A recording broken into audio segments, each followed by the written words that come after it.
igu kaliftayna ka hadlo habeenkaa dhibtii dhacday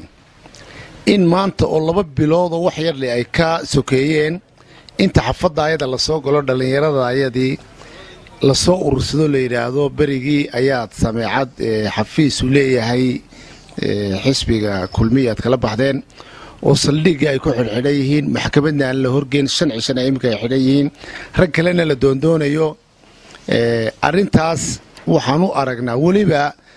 markii aan saldhiga tagay ee la igu yeedhay raggan dacwoonaya caaqilkooda iyo raggii laha dhibanayaal baanu nahay ay noqdeen faamiligu ka soo jeedo madaxweynaha maanta talada dalka haya mudane Muuse Biixi Cabdi waan u qaadan waayay arintii waxaan ku yiri war sameecad baad ka hadlisaan iyo arintii habeenka dhacday dad baa ku dhintay dib badan bayna gaadhay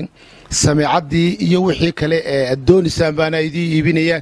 in la idinka qaatay taliya hortiisa oo kaase ku dhaartay imkana noqtay idii qoriyaan ana idii soo iibinaya ma yeelna beeraan maxkamad la geeyaa taas waxaan u aragnay inay aga jugleen tahay ama argoosi siyaasadeed ay tahay ummadii kale shabeel baalid shabeelow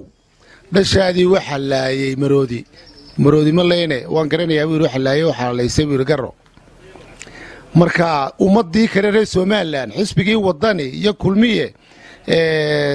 bulshadii kale way heshiisay laakiin annaka maxaa xisbiga wadani aad u gasheen ayaana lagu xirxiraya annakana lagu doondoonaya marka waxa uu sheegayaa madaxweyne Muuse Biixi Cabdi annakana hana la soo xidho kuwii ugu calcadaayay xisbiga wadani ku jiray baan nahay imikana wadani baan nahay berina wadani baan noqon annakana soo xidhxidha bulshada rees beelaan ka soo jeedana waxaan u sheegayaa waaridinkuna xadhigu diyaar garooba ama xornimo idinkana intaa baan idinku baaqayaa ama diba jooga ama guda jooga